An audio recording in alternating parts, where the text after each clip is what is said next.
शुक्रिया रजत जी। नरेंद्र मोदी ने आज वो किया जो अब तक भारत का कोई प्रधानमंत्री नहीं कर पाया। आज मोदी ने चीन और पाकिस्तान के साथ साथ दुनिया को दिखा दिया कि यह 2020 का नया भारत है। हिंदुस्तान की सेना चट्टान की तरह मजबूत है। मोदी सुबह अचानक लेह पहुंच गए अपने उन वीर जवानों के बीच जिन्होंने गलवान में चीन को सबक सिखाया था। मोदी ने लद्दाख की धरती से चीन को डायरेक्ट मैसेज दिया, साफ कहा बॉर्डर एक्सटेंशन की पॉलिसी छोड़ो, सुधर जाओ। मोदी ने बार बार चीन को विस्तारवादी कहकर संबोधित किया, कहा कि इस तरह की ताकतें हमेशा मिटी हैं। क्या मोदी की यह विजिट विश्व युद्ध की आहट है? प्रधानमंत्री के 26 मिनट के भाषण के देश की राजनीति से लेकर अंतरराष्ट्रीय पॉलिटिक्स तक क्या मायने हैं, इसका पूरा विश्लेषण हमने इस रिपोर्ट में किया है। भारत माता की जय, वंदे मातरम।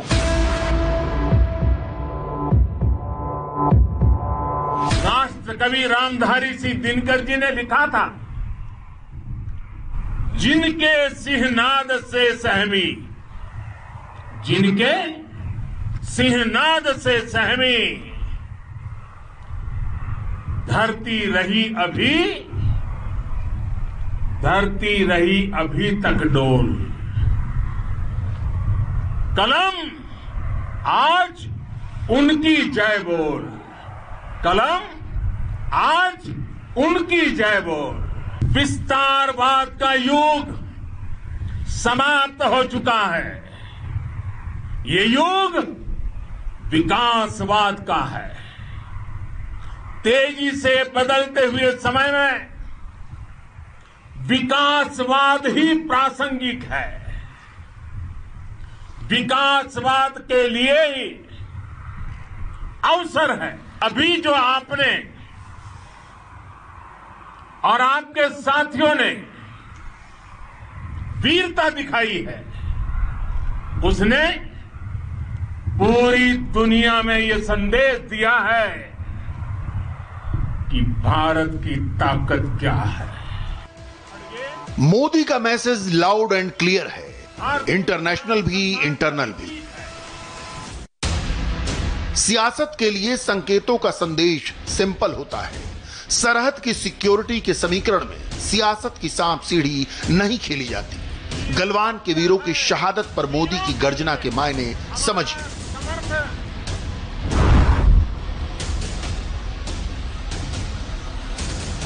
प्रधानमंत्री मोदी ने लद्दाख की अपनी विजिट से मनोवैज्ञानिक विजय का मार्ग प्रशस्त कर दिया। फौज अपना कर्तव्य समझती है, जवान बजरंग बली की तरह विनम्र है, मगर एक वॉर क्राई में हर हर महादेव की दहाड़ के साथ दुश्मन पर चढ़ दौड़ने को तैयार है। मोदी ने जवानों की नसों में लेह के दौरे और अपनी ललकार से चिंगारी भर दी। आप उसी धरती के वीर हैं जिसने हजारों वर्षों से अनेकों आक्रांताओं के हमलों को, अत्याचारों का मुंह तोड़ जवाब दिया है।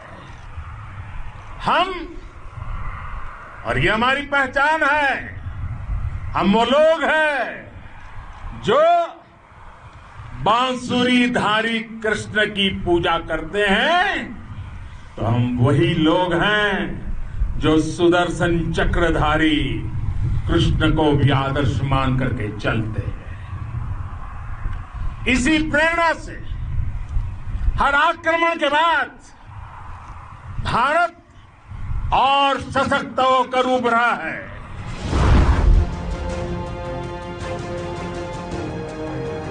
मोदी के इस दौरे को मामूली समझने की भूल मत करिए। पिछली बार दुनिया के किस लीडर को आपने कब फॉरवर्ड पोस्ट पर जाते देखा, जंग जैसे हालात में जवानों का हौसला बढ़ाते देखा, फौज के अस्पताल में जाकर घायलों की मिजाज पुरसी करते देखा। यह सब होता है मगर शांति के साथ, युद्ध के बाद। लेकिन मोदी के लिए कुछ भी मुमकिन है, कोरोना काल में भी। शायद आप घायल है, अस्पताल में है, इसलिए शायद आपको अंदाज नहीं आता होगा लेकिन 130 करोड़ देशवासी आपके प्रति बहुत ही गौरव अनुभव करते हैं। आपके इस साहस, शौर्य हमारी पूरी नई पीढ़ी को प्रेरणा दे रही है।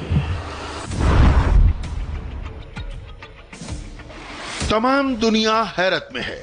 ये इंटरनेशनल पॉलिटिक्स के नियमों की राह नहीं है, मगर ये मोदी वाला न्यू नॉर्मल है। मोदी के भारत से चौकन्ना चीन इस विजिट से चौंका हुआ है। ये सीधा चैलेंज तानाशाह शी जिनपिंग को है। हम अहिंसा के पुजारी हैं, मगर हिंसा को सहते भी नहीं। जवाब मिलेगा और करारा मिलेगा। इसीलिए मोदी ने गलवान के शहीदों को पूरी शिद्दत के साथ याद किया। भगवान गौतम बुद्ध ने कहा है, साहस का संबंध प्रतिबद्धता से है, कन्विक्शन से है। साहस करुणा है, साहस कंपेशन है। साहस वो है जो हमें निर्भीक और अड़िग होकर सत्य के में पक्ष में खड़े होना सिखाएं। साहस वो है जो हमें सही को सही कहने और करने की ऊर्जा देता है। साथियों, देश के वीर सपूतों ने गलवान घाटी में जो अदम्य साहस दिखाया, वो पराक्रम की पराकाष्ठा है। देश को आप पर गर्व है, आप पर नाज है। मोदी का संदेश पूरी दुनिया के लिए साफ है। हम महाभारत की परंपरा को जीने वाले देश हैं। 5 गांव से भी संतोष कर सकते हैं और सुई की नोक पर जमीन के लिए जान दे सकते हैं। लद्दाख तो यूं भी हमारा सिरमौर है। लद्दाख पर समझौता संभव नहीं। यह महाभारत का ही संदेश है। जिसके पास शक्ति है वही शांति की बात करता है। राष्ट्र की, दुनिया की, मानवता की प्रगति के लिए शांति और मित्रता हर कोई स्वीकार करता है, हर कोई मानता है बहुत जरूरी है। लेकिन हम ये भी जानते हैं कि शांति निर्बल कभी नहीं ला सकता। कमजोर शांति की पहल नहीं कर सकता। वीरता ही शांति की पूर्व शर्त होती है।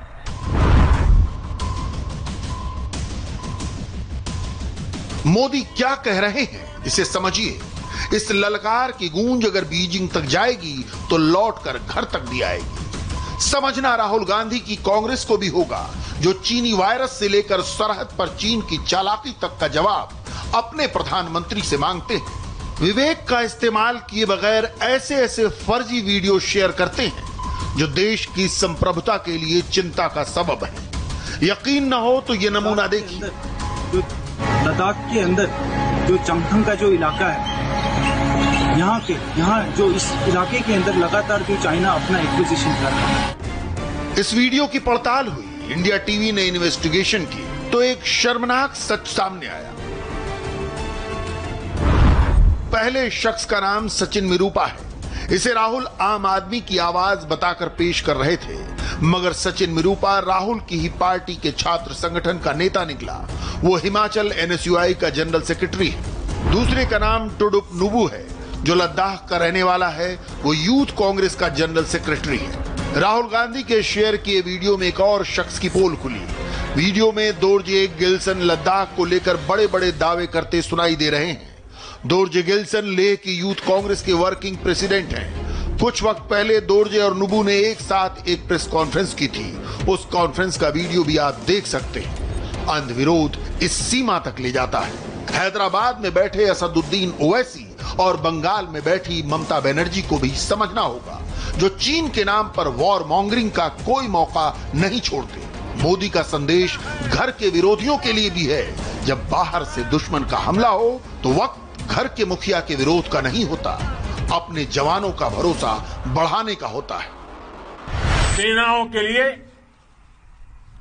आधुनिक हथियार हो या आपके लिए जरूरी साजो सामान, इन सभी पर हम बहुत ध्यान देते रहे हैं। अब देश में बॉर्डर इंफ्रास्ट्रक्चर पर खर्च करीब करीब 3 गुना कर दिया गया है। इसका एक बहुत बड़ा लाभ यह भी हुआ है कि अब आप तक सामान भी कम समय में पहुंचता है। मोदी ने लेह दौरे से एक बड़ी लंबी लकीर खींच ली। इस लकीर से शी जिनपिंग का चीन सहमा हुआ है। दुनिया सख्ते में है, मगर देश मोदी के साथ, मोदी के नेतृत्व में एक बार फिर एकजुट है।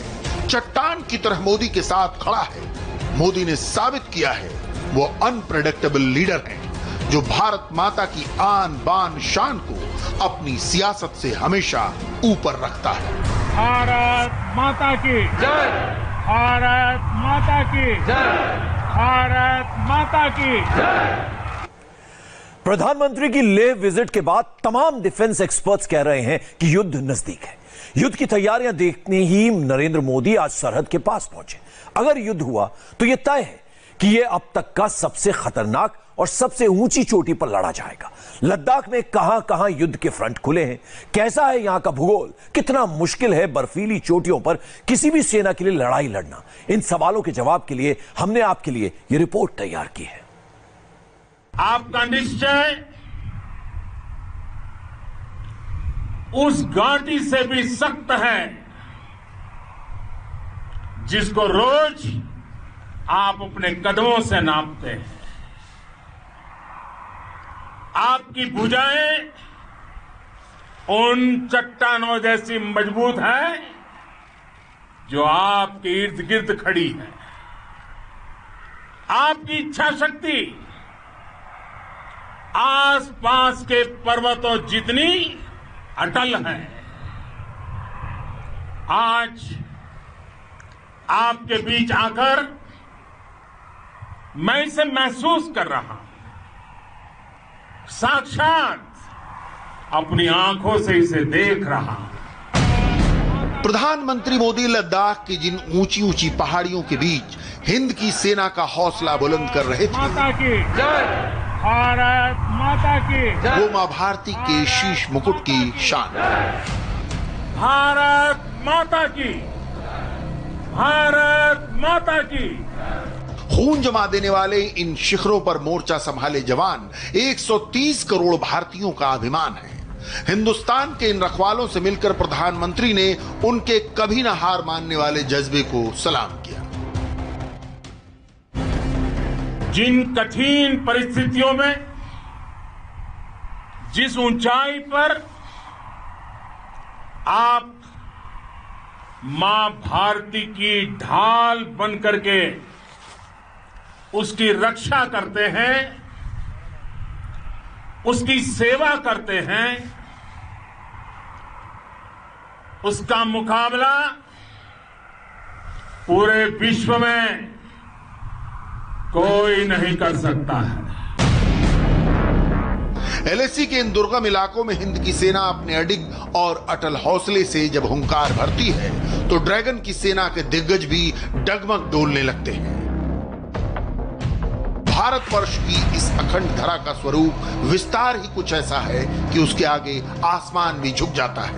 अगर यहां जंग हुई तो वो रण ऐसा होगा जैसा ना तो पहले कभी हुआ है, ना फिर कभी वैसा होगा। लद्दाख में एलएसी की वो जंग कितनी मुश्किल और खतरनाक होगी, इसे समझने के लिए पहले लद्दाख के भूगोल को समझना होगा, जिसे प्रधानमंत्री मोदी ने राष्ट्रभक्तों की धरती करार दिया। लद्दाख का तो ये पूरा हिस्सा ये भारत का मस्तक है। 130 करोड़ भारतीयों के मान सम्मान का प्रतीक है। ये भूमि भारत के लिए सर्वस्व त्याग करने के लिए हमेशा तैयार रहने वाले राष्ट्रभक्तों की धरती है। इस वक्त लद्दाख में एलएसी पर कड़ी मोर्चाबंदी है। अभी 3 मोर्चे मेन हैं, जहां चीन की पीएलए से भीषण संग्राम का खतरा मंडरा रहा है। गलवान वैली, पैंगोंग झील और डेप्सांग। सबसे पहले गलवान घाटी को समझ लीजिए, जहां हिंदुस्तान के रणबांकुरों ने चीन की सेना की गर्दन मरोड़कर उन्हें उनकी हद समझाई। गलवान घाटी समुद्र के सतह से करीब 14,000 फीट ऊंची है। यह भारतीय सेना का अदम्य हौसला है, जो उसे रात के अंधेरे में 0 से भी 35 डिग्री कम तापमान में 14,000 फीट की ऊंची बर्फीली दीवार चढ़कर दुश्मन को खत्म करने की ताकत देता है। गलवान में इस वक्त जो जवान मोर्चा संभाले हैं, वो दुर्गम हालात में लड़ने और दुश्मन को मात देने में माहिर है। यह भारतीय सेना की सालों की मेहनत का नतीजा है। गलवान घाटी लद्दाख और अक्साई चिन के बीच भारत चीन सीमा के नजदीक है। यहां पर एलएसी अक्साई चिन को भारत से अलग करती है। गलवान घाटी चीन के दक्षिणी शिनजियांग और भारत के लद्दाख तक फैली है। यह इलाका भारत के लिए सामरिक रूप से बहुत अहम है, क्योंकि यह पाकिस्तान, चीन के शिनजियांग और लद्दाख की सीमा के साथ लगा हुआ है। गलवान वैली जहां पर खूनी झड़प हुई थी, आपको बता दें कि कैसा इलाका, एक नाला गुजरता है और उसके पास ऊंची ऊंची पहाड़ियां हैं। तो अगर यहां पर लड़ाई होगी, एक तो इन्फेंट्री होगी आमने सामने, टेम्परेचर तो एक यहां पर सबसे बड़ा मुश्किल होगा ही, क्योंकि वहां पर भी मौसम काफी ठंडा रहता है। दूसरी बात होगी जो पहाड़ियां हैं, पहाड़ियों पर तैनात होना पड़ेगा हमारे जवानों को, और पहाड़ियों की लड़ाई होगी, यानी कि पहाड़ की लड़ाई होगी। तो ऐसे में अपने इक्विपमेंट्स को लेकर पहाड़ियों पर चढ़ना, लड़ाई करना अपने आप में बहुत मुश्किल काम होता है, लेकिन हमारे जो सैनिक इसे बखूबी जानते हैं। 1962 की जंग के दौरान भी गलवान नदी का ये इलाका वॉर का एपिसेंटर था। ये इलाका कितना दुर्गम और मुश्किलों से भरा है, इसका अंदाजा आप इसी बात से लगा सकते हैं कि यहाँ जून की गर्मी में भी पारा 0 से कम रहता है। बर्फीली पहाड़ियों के बीच पैर रखना भी मौत को दावत देने जैसा है। ऊपर से चट्टान गिरने का डर, नीचे गहरी खाई, बहती नदी, एक गलत कदम और जिंदगी खत्म। इन्हीं पहाड़ियों पर हमारे जवान डटे हुए हैं। लेह लद्दाख से लेकर करगिल और सियाचिन तक, रेजांगला की बर्फीली चोटियां से लेकर गलवान घाटी के ठंडे पानी की धारा तक, हर चोटी, हर पहाड़, हर जर्रा जर्रा, हर कंकड़, पत्थर भारतीय सैनिकों के पराक्रम की गवाही देते हैं। गलवान के दक्षिण की ओर जाएंगे तो यहां पैंगोंग झील है। पैंगोंग झील की ऊंचाई 14,000 फीट से ज्यादा है। इंडियन आर्मी पैंगोंग झील के फ्रंट पर भी एक्टिव है। इस वक्त फिंगर 4 और 8 के बीच चीन ने कई बंकर बना लिए हैं, इसलिए दोनों फौज आमने सामने हैं। लद्दाख की पहाड़ियों के बीच पैंगोंग झील 134 किलोमीटर लंबी है। झील का एक इलाका लद्दाख में है, जबकि दूसरा छोर चीन के कंट्रोल में। इस झील के उत्तरी किनारे पर पहाड़ हैं और यहां झील के किनारे 8 फिंगर वाली शेप बनाते हैं। भारत की सेनाएं 8वीं फिंगर तक के इलाके तक पेट्रोलिंग करती रही हैं। 4थी फिंगर तक का इलाका भारत के कंट्रोल में है, जबकि 4थी से 8वीं फिंगर तक का इलाका, जिसका फासला करीब 8 किलोमीटर है, उसके बीच में अब चीन की सेना बड़ी तादाद में मौजूद है। पैंगोंग में अगर जंग छिड़ी तो वो कितनी मुश्किल होगी, इसे आप लद्दाख में एलएसी के करीब मौजूद इंडिया टीवी संवाददाता अमित पालित से जान लीजिए। पैंगोंग लेक का जो इलाका है वो बहुत ही मुश्किल भरा इसलिए है क्योंकि एक तरफ लेक है यानी पानी है, एक तरफ पहाड़ी है और बीच में बहुत ही छोटा सा एक इलाका है जिसे बीच कहा जाता है, पहाड़ और लेक के बीच का इलाका जहां पर मिलिट्री का बिल्टअप हुआ है। यहां पर जब लड़ाई होगी तो आपको बताएं, हो सकता है पानी के रास्ते का भी इस्तेमाल किया जाए क्योंकि बोट्स का इस्तेमाल किया जाता है पेट्रोलिंग के लिए। दूसरा है बीच का इलाका है जहां पर आपके टैंक्स या फिर आर्टिलरी यहां पर रखे जाएंगे। और तीसरा है जो पहाड़ी है जहां पर चीन की भी सेना मौजूद है और हमारी सेना भी मौजूद है। इसे स्ट्रैटेजिकल पॉइंट्स कहते हैं, टैक्टिकल पॉइंट्स कहा जाता है, जहां से आप दुश्मन पर नजर रख सकते हैं। तो इस इलाके में सबसे दिक्कत यह होगी कि कहां पर आप अपने हथियारों को रखेंगे, चाहे वो टैंक्स हो या आर्टिलरी गन हो या फिर आपकी इन्फेंट्री हो, ताकि आप दुश्मन को यहां पर मात दे सकें। एलएसी पर गलवान और पैंगोंग से भी अहम मोर्चा है डेप्सांग। डेप्सांग का मैदान चीन के कब्जे वाले अक्साई चिन इलाके के बेहद करीब है। जंग के लिहाज से देखें तो डेप्सांग भारत की सबसे ऊंची हवाई पट्टी दौलत बेग ओल्डी से भी बेहद करीब है। डेप्सांग के इलाके में भारत और चीन आज से 7 साल पहले भी आमने सामने आ चुके हैं, जब चीन ने भारत की सीमा में घुसने की कोशिश की थी। उसका मकसद इस इलाके में भारतीय सैनिकों की गश्त रोकना था।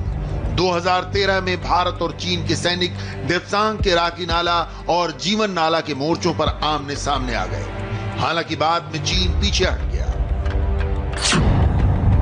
डेप्सांग और दौलत बेग ओल्डी के करीब वास्तविक नियंत्रण रेखा पर पेट्रोलिंग पॉइंट 10, 11 और 12 पड़ते हैं, जो भारतीय क्षेत्र में आते हैं। इसी इलाके से भारत के लिए सामरिक रूप से महत्वपूर्ण दरबुक, श्योक, दौलत बेग ओल्डी रोड गुजरती है। ये पूर्वी और उत्तरी लद्दाख में नियंत्रण रेखा पर सैनिक साजो सामान और रसद पहुंचाने का अहम जरिया है। चीन के निशाने पर भारत की ये सप्लाई लाइन है। 2013 के मुकाबले इस बार चीन के इरादे ज्यादा खतरनाक हैं। वो डेप्सांग में अपने सैनिक बढ़ाकर एक साथ 2 मकसद साधना चाहता है। एक तो वो दौलत बेग ओल्डी, दरबुक और श्योक को जोड़ने वाली सड़क को काटना चाहता है। साथ ही उसके निशाने पर दौलत बेग ओल्डी की हवाई पट्टी भी है, जो चीन की करारी हार का सबसे ताकतवर भारतीय प्लेटफॉर्म है और भारत का सबसे मुश्किल एडवांस्ड लैंडिंग ग्राउंड है। डेप्सांग इलाके की ऊंचाई करीब 16,000 से 17,000 फीट है। दौलत बेग ओल्डी समुद्र तल से 16,300 फीट की ऊंचाई पर है। करगिल में 0.4875 जहां हमने पाकिस्तान से लड़ाई लड़ी, वहां इतनी ऊंचाई थी, लेकिन करगिल और लद्दाख के भूगोल में काफी अंतर है। करगिल की जंग दुनिया के इतिहास में अब तक की सबसे ऊंचे इलाके में लड़ी गई लड़ाई है, लेकिन अगर लद्दाख में चीन के साथ युद्ध हुआ तो वो करगिल से भी खतरनाक घमासान होगा, क्योंकि यहाँ सीधी चोटियां होंगी, शून्य से नीचे की खून जमाने वाली ठंड होगी और उस पर बर्फीली हवाएं भी दुश्मन का काम करेंगी। 14,000 फीट से अधिक ऊंचाई पर मैदानी इलाकों के मुकाबले 40% कम ऑक्सीजन होती है। ऐसे हालात में जिंदा रहना ही एक बड़ी चुनौती है। उस पर बंदूक थाम कर दुश्मन को ढेर करना बिल्कुल भी आसान नहीं। कम ऑक्सीजन के चलते चढ़ाई के दौरान रसद और गोला बारूद भी कम मात्रा में ले जाना पड़ता है। माइनस में टेम्परेचर हो, वहां पर अपने जो हथियार हैं, आपके जो इक्विपमेंट्स हैं, उनको ठीक रखना मैदानी इलाकों से अगर तुलना करेंगे तो बहुत मुश्किल होता है। ये काम हमारी फोर्सेस जानती है और इसलिए इस मुश्किल हालात में भी वो अपने हथियारों को, अपने टैंक्स को पूरी तरह से दुरुस्त रखते हैं ताकि वो किसी वक्त लड़ाई के लिए तैयार रहें। और साथ ही साथ आपको बता दें कि जब माइनस में टेम्परेचर जाता है, जो तेल होता है या डीजल होता है वो भी जमने लगता है। तो ऐसे में आप सोच सकते हैं कि कितना मुश्किल होता होगा जब हमारे फोर्सेस यहाँ पर तैनात होकर लड़ाई के लिए अपने आप को तैयार रखते हैं, तो उनको कितनी चीजों को ध्यान में रखना होगा। भारत के पास दुनिया की सबसे बड़ी और अनुभवी ऊंचाई पर लड़ने वाली सेना है। भारतीय सेना करगिल की ऊंची ऊंची चोटियों पर पाकिस्तानी सेना की कब्र खोद चुकी है। वहीं चीन की सेना 1979 में वियतनाम से युद्ध के बाद कोई भी जंग नहीं लड़ी जिसमें वो हारी थी।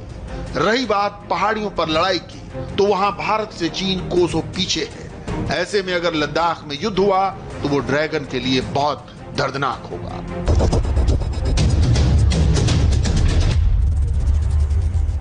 युद्ध का मैदान तो आपने देख लिया, लेकिन भारतीय सेना की कौन सी फॉर्मेशन ये जंग लड़ेगी, इसे भी जानना बेहद जरूरी है। आज खुद प्रधानमंत्री ने इस फोर्स के शौर्य को लद्दाख की चोटियों के बीच नमन किया।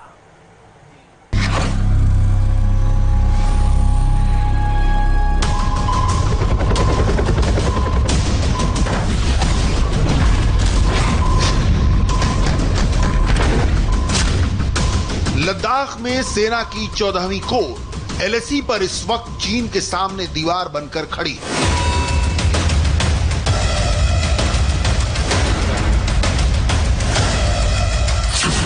चौदहवीं कोर क्यों अहम है, इसकी ताकत क्या है, इसकी जिम्मेदारी क्या है, इसका एरिया ऑफ ऑपरेशन क्या है, जंग हुई तो इसका टारगेट क्या होगा और कौन इस पूरी फॉर्मेशन के कमांडर हैं।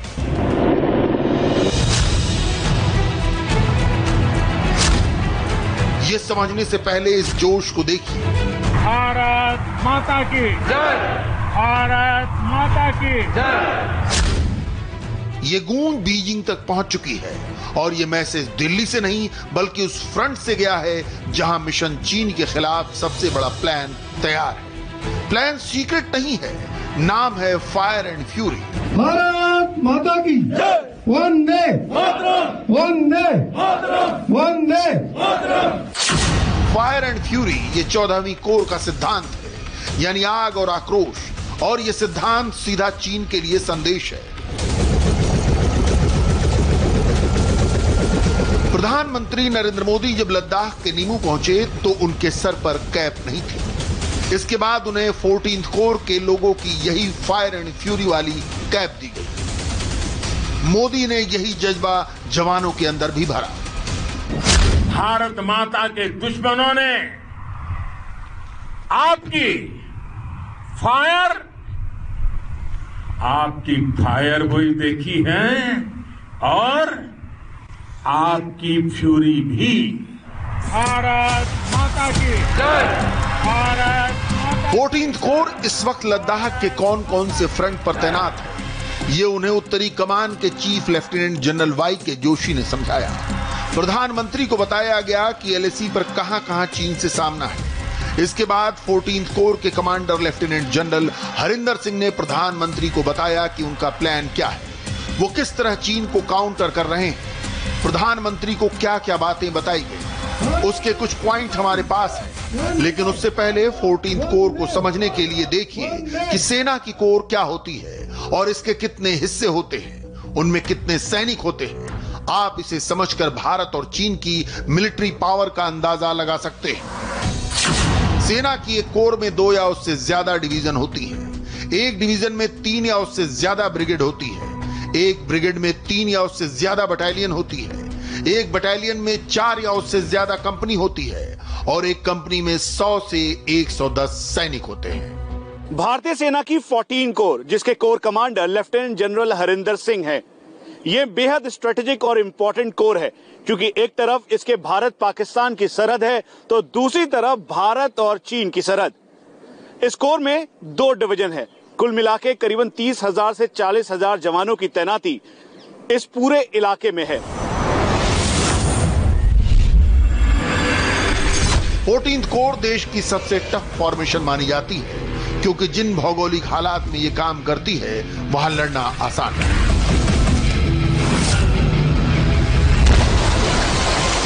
फोर्टीन कोर की जांबाजी के किस्से तो हर तरफ है। दुनिया ने आपका अदम्य साहस देखा है, जाना है। आपकी शौर्य गाथाएं घर घर में गूंज रही है।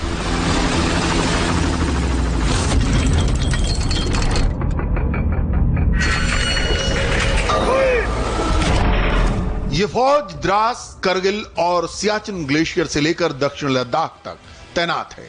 यहां की भौगोलिक स्थिति बहुत बड़ी चुनौती है। पेट्रोलिंग से लेकर रसद और ट्रूप मूवमेंट यहां आसान नहीं है।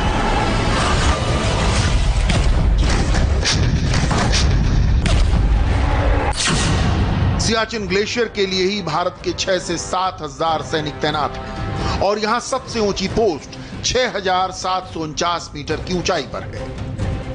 ये कोर एक लौती कोर है जिसका एक पॉइंट पाकिस्तान ऑक्यूपाइड कश्मीर से जुड़ा हुआ है, तो आखिरी के सिरे में यानी दौलत बेग ओल्डी में 4 देशों की सीमाएं आपस में जुड़ती है। इसीलिए स्ट्रेटेजिक तौर पे ये सबसे इंपॉर्टेंट भारतीय सेना का कोर है। चीन के खिलाफ 14वीं कोर अकेली नहीं है। चीन के खिलाफ भारत की 2 सबसे बड़ी फॉर्मेशन देखिए। लेह में तैनात 14th कोर, ये उधमपुर में तैनात उत्तरी कमान के तहत आती है। जम्मू कश्मीर में 3 कोर हैं, उधमपुर में 16वीं कोर, श्रीनगर में 15वीं कोर और लेह में 14वीं कोर। ये तीनों कोर 2 फ्रंट वॉर के लिए हमेशा तैयार हैं। इन तीनों कोर में 2 से 3 लाख सैनिक हैं। वहीं कोलकाता में तैनात है पूर्वी कमान, इसके तहत आने वाली 4 कोर में 3 लाख से ज्यादा सैनिक हैं और इसकी जिम्मेदारी है पूर्वोत्तर में सिक्किम और अरुणाचल प्रदेश के बॉर्डर को महफूज रखना।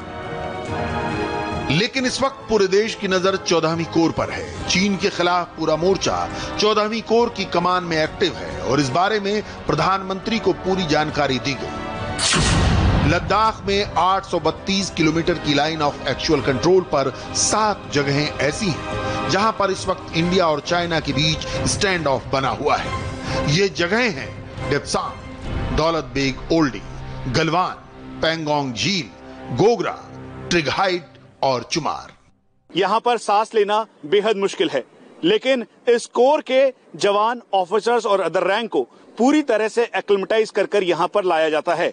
यही वजह है कि स्पेसिफिकली भारतीय सेना सियाचिन के साथ साथ कारगिल, लेह, द्रास, इन सभी इलाकों में पाकिस्तान ऑक्यूपाइड कश्मीर की तरफ पूरी तरह से अलर्ट है। वहीं दूसरी तरफ लाइन ऑफ एक्चुअल कंट्रोल पर खासतौर पे चुमार से लेकर डेप्सांग, डेमचौक, पेंगोंगसो, गलवान और दौलत बेग ओल्डी के पूरे इलाके में घेराबंदी की हुई है। इन सभी जगहों को लेकर भारत और चीन के बीच कोर कमांडर लेवल की 3 दौर की बातचीत हो चुकी है, 6 जून, 22 जून और 30 जून। प्रधानमंत्री को बताया गया कि कोर कमांडर के लेवल की बातचीत के क्या नतीजे निकले हैं। 30 जून को हुई आखिरी बातचीत में भारत ने साफ साफ कह दिया कि चीन अप्रैल 2020 के स्टेटस को माने। चीनी सेना गलवान से लेकर पैंगोंग झील के इलाके में हर पॉइंट पर अपनी पुरानी पोजीशन पर जाए। चीन चुमार से लेकर डीबीओ तक 832 किलोमीटर की लाइन ऑफ एक्चुअल कंट्रोल पर अपनी सेना की तादाद कम करते हुए पीछे हटे। गलवान को लेकर भारत ने कहा कि वो किसी भी सूरत में चीन को नाले के पार नहीं आने देगा। इसके जवाब में चाइनीज जनरल ने कहा कि वो एलएसी से इस वक्त 800 मीटर पीछे हैं और अपनी पुरानी पोजीशन से सिर्फ 150 मीटर आगे बढ़े हैं। पैंगोंग झील को लेकर चीन ने कहा कि भारत फिंगर 4 से फिंगर 2 पर जाए तो वो फिंगर 6 तक लौट जाएगा। हालांकि चीन की पोजीशन फिंगर 8 पर खत्म हो जाती है। मीटिंग में भारत ने कहा कि डेप्सांग के इलाके में चीन को अपनी सेना कम करनी होगी। दरअसल चीन की सेना की मौजूदगी यहां दौलत बेग ओल्डी के लिए बड़ा खतरा है। बॉर्डर पर जंग की तैयारी है तो दुनिया भर में